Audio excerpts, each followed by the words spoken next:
Will you take a loan or take credit from Kaspi Bank or from a bank in order to get married? But baby, I just Married. Will you do that? Some Kazakh people get loans from the bank, from Kaspi, in order to get married. Is it good? Is it bad? What is your opinion about getting loans from the bank in order to facilitate your marriage or your wedding? What is your opinion about it? Have you ever been to a Kazakh wedding? Kazakh weddings are amazing, literally amazing. Some Kazakh people get loans in order to get married. I've seen someone who borrowed about 5 million tenge from the bank in order to get married. Why will you get a loan to get married? So in Kazakhstan, I don't know, weddings, or as they say, toys are like competitions.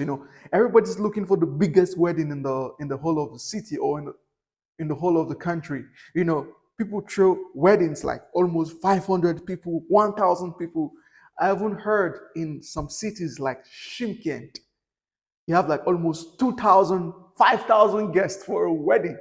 And you see a lot of cars. You see, Kazakh weddings are extravagant. Like they're so big, huge, that people get in a lot of debts, get in a lot of loans, get in a lot of, choke points in order for them to get married. And my question is it really worth it? Should you take a loan in order to get married? What is more important? Is it the wedding or the relationship with your partner? Because you might have the biggest wedding in the world, but your relationship doesn't even last more than, or your marriage doesn't even last more than 2 years or a year, and you get in a divorce. So what is more important? Like, for example, in America, or like, let's say Kim Kardashian, for example, she spent millions of money, not she, Kanye West spent millions of money and they got married, and they broke up. The marriage didn't last and they divorced. So in Kazakhstan, I see a lot of, okay, I'm not criticizing, I'm just saying, maybe it's a culture. I don't know if it's a Kazakh culture to spend such huge amount of money on a wedding.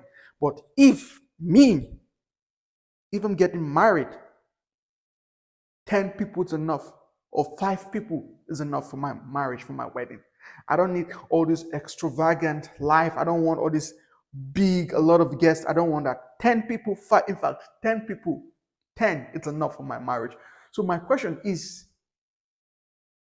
it really important to spend such a huge sum of money for your wedding? Are you really doing it for yourself?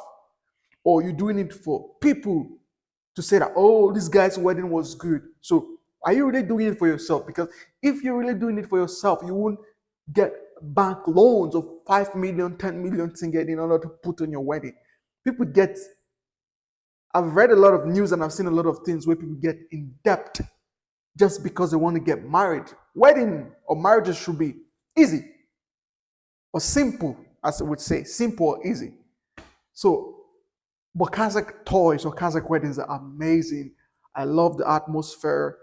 Anytime I go to a Kazakh wedding or toy, I always feel very happy. The food is on point, the dances are on point, the entertainment is on point. But sometimes I feel like you cannot spend what you don't earn. The paycheck in Kazakhstan, it's not very encouraging. So if you're earning about, let's say, 200,000 tenge a month, let's say about 400 to 500,000, $500 a month, and you're having a budget wedding of about 10,000, that is ridiculous. Or you're having a budget wedding of 5,000 and you earn just $500 a month. That is absolutely ridiculous. That's what I think. You should spend according to your budget. Wait, do people make donations when you're doing a wedding? I don't know. I lived in Uganda, and in Uganda it was a weird culture for me when when a guy is getting married to a girl, they always invite, like, they write letters to people, and people make donations or contributions for that people to get married. I don't know if Kazakhstan people do that. I don't know. It's weird.